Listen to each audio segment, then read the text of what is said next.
Hello. हाँ जी sir, आप कहाँ से आए हैं? मैं सर अलवर राजस्थान से आया हूँ। आप यहाँ जंतर मंतर पे किस लिए आए हैं? मैं जंतर मंतर पर इसलिए आया हूँ कि जो हमारे भूतपूर्व सैनिक हैं उनके साथ में जो सरकार ने जो है हमारे जो पेंशन है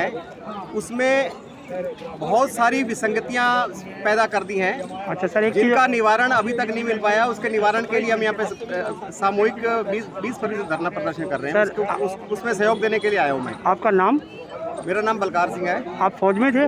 बिल्कुल फौजी हूँ मैं, रिटायर्ड हवलदार, आर्मी से रिटायर्ड हवलदार हूँ मैं। कौन सी फौज में?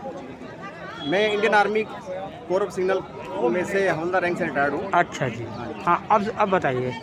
कि आप जो 36 दिनों से देख रहे हैं धरना यहाँ पे जंतर मंतर पे, आपके अंदर क्या लगता है आपको कि सरकार की मंशा क्या है? सरकार की मंशा तो ठीक नहीं है। सरकार जो है सरकार तो जो है ये देख रही है कि 28 लाख फौजी जो हैं वो जो OROP 1 और OROP 2 में जो विसंगतियां सरकार और आर्मी ऑफिसर के द्वारा मिलकर जो की गई हैं, अगर सरकार वो विसंगतियों को दूर करती है तो सरकार अपने स्तर पर ये सोच रही है कि हमें बहुत ज़्यादा फंड जो है इसके लिए खर्च करना पड़ेगा, बहुत सारी राशि हमको इनको देनी पड़ेगी, तब जाके वो विसंगतियां दूर हो पाएंगी। लेकिन जो विसंगतियां हैं वो वास्तव में जायज़ विसंगतियां हैं और उसके लिए ही ये सारे भूतपूर्व सैनिक जो हैं वो यहाँ पे जंतर मंतर पर डटे हुए हैं। और सभी लोग जो है, जब तक हमारी जो मांगें जो हैं, जो बहुत सारी मांगे हैं, जैसे नंबर 1 हमारा OROP 2 के अंदर जो हमारी जो सरकार ने जो विसंगतियां पैदा कर दी हैं, उसमें जो ऑफिसर जो हैं, ऑफिसर रैंक इसके लिए एग्जिस्ट ही नहीं करते हैं। उनके लिए वो ये मतलब OROP 2 जो है लागू ही नहीं हो पाता है, होता है। और उनको जो है उनको उसके लिए वो पात्र ना होते हुए भी उसका जो अधिकतर फायदा जो है ऑफिसर लेके चले गए हैं। और जो उसके लिए पात्र हैं, जो OROP 2 जिसके लिए जो मेन जो उसका मकसद था, जिनके लिए वो होना चाहिए था, वो उनको नहीं मिल पाया है। उसके बाद में जो दूसरी विसंगति है जो मिलिट्री सर्विस पे है, मिलिट्री सर्विस पे है जो कि जोखिम भत्ता होता है, जो कि सेना में सर्विस करने का होता है। जो सिविलियन जो एम्प्लॉय होते हैं सभी डिपार्टमेंटों के, सेंट्रल गवर्नमेंट हो चाहे वो स्टेट गवर्नमेंट हो, उसमें जो है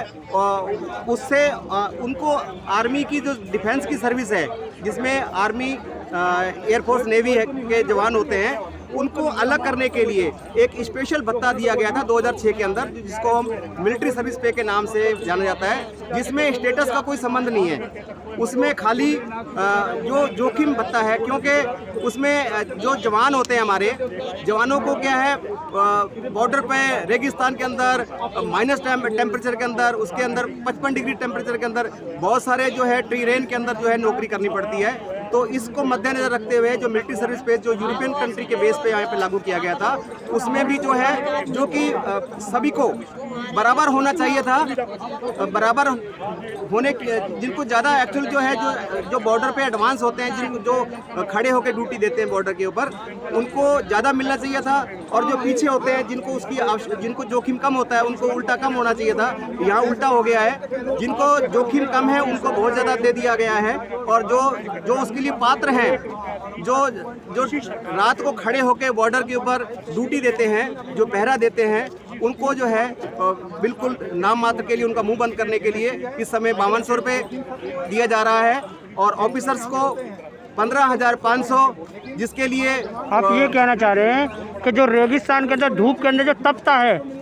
उसको पेंशन कम दी जा रही है, जो AC के अंदर बैठता है उसको पेंशन ज़्यादा है? बिल्कुल बिल्कुल बिल्कुल, क्योंकि जो भी अधिकारी होते हैं, अधिकारी जो बॉर्डर के साथ में जो जाते हैं, वहाँ पे जो अपने ट्रूप्स के साथ में जाते हैं, उसमें अधिकतर जो है कर्नल रैंक तक जो अधिकारी होता है, वो जो कर्नल रैंक का अधिकारी होता है वो अपनी बटालियन के साथ मूव करते हैं। और जो बटालियन के साथ में मेजर और कैप्टन रैंक तक की आगे मतलब जो है जवानों के साथ फॉरवर्ड में होते हैं। बाकी जो है जितने भी बड़े अधिकारी होते हैं, brigadier, lieutenant general, major general, ये सारे क्या है मतलब बिल्कुल पीछे होते हैं। इनका फील्ड के अंदर बहुत रिमोट कंट्रोल से इनका रोल होता है। और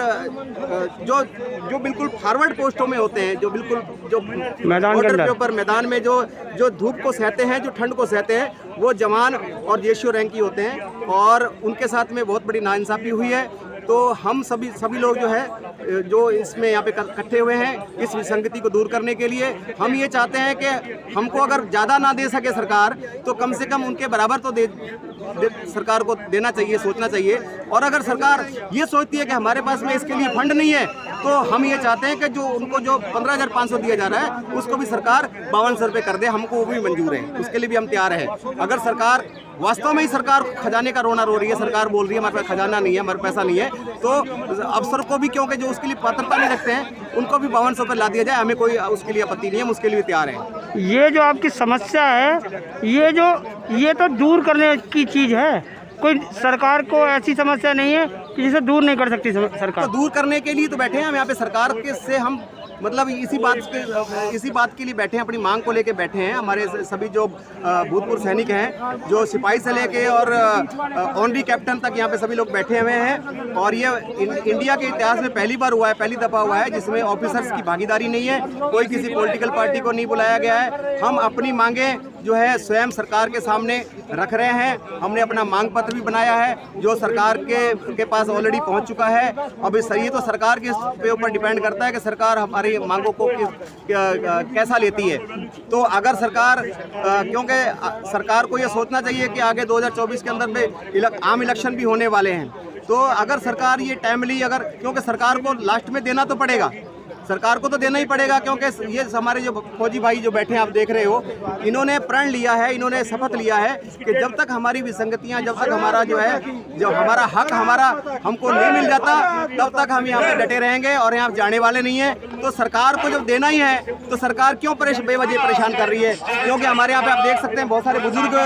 हमारे सैनिक भाई भी हैं जो जिनको अपने घरों में अपने बच्चों के साथ रहना चाहिए था, वो अपनी मांगों को लेकर जंतर मंतर पर धूप और गर्मी के अंदर बैठे हुए हैं। तो सरकार को जब देना ही है तो मेरा कहना ये है, सरकार से आपके चैनल के माध्यम से मैं आपको ये बताना चाहता हूँ, सरकार तक ये मैसेज देना चाहता हूँ कि सरकार को जब देना ही है तो सरकार को टाइमली हमारी मांगों को मान लेना चाहिए, ताकि हम लोग सभी जो है बढ़ कर के सरकार को दोबारा हम वोट करें। क्योंकि ये सरकार जो इस समय जो मोदी सरकार है, ये सरकार को जिताने वाले ही हमारे फौजी भाई थे, जो रेवाड़ी के अंदर जो है 2013 के अंदर जो है उस समय तकरीबन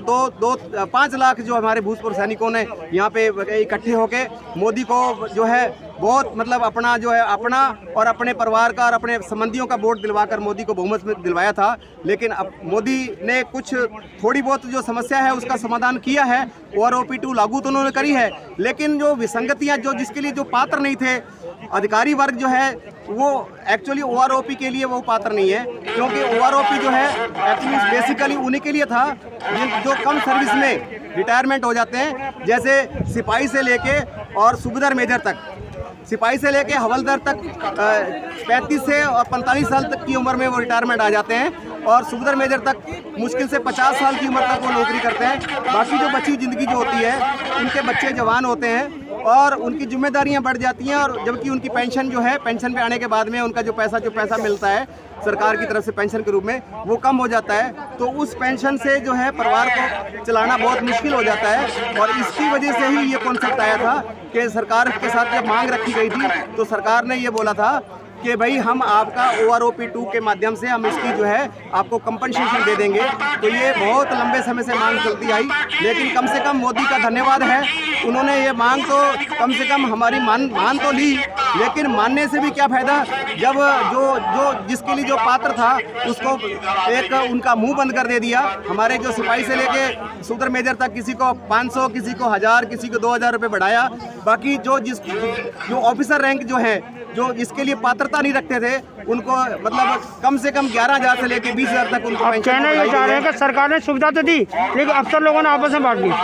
अफसर तो क्योंकि जो हमारा जब भी हमारे पहले हमारी जो मांगे जाती थी, हमारे जो हमारे संगठन बने हुए हैं फौजियों के, भूतपूर्व सैनिकों के, उनके जो अध्यक्ष होते हैं, जो उनके जो मुखिया हैं, वो हमारे ऑफिसर ही अधिकतर मतलब बने हुए हैं। अधिकतर संगठनों के संगठन जो अध्यक्ष है वो ऑफिसर हैं, ऑफिसर हेडेड हैं। तो जब भी हमारी इस टाइप की जो फाइनेंशियल मांग हमारी जो सरकार के साथ में जाती थी, तो वो वार्ता के लिए जब हमारे को कॉल किया जाता था तो उसमें अधिकारी वर्ग ही आगे मतलब उनको बुलाया जाता था। तो अधिकारियों ने हमारे साथ में बहुत बड़ा धोखा किया है, क्योंकि उन्होंने अपनी मांगे जब सरकार कुछ देने की बात करती थी, टेबल पे जो टेबल टॉक होता था, तो अपनी मांगे जो है वो आगे कर देते थे और जवान जेसी की मांगे जो है वो पीछे लटका देते थे और सरकार को उल्टा ये गुमराह करते थे कि हम संख्या में बहुत कम हैं, अगर आप हमारी मांग मानते हैं तो बहुत कम बजट में हम ये मांग आप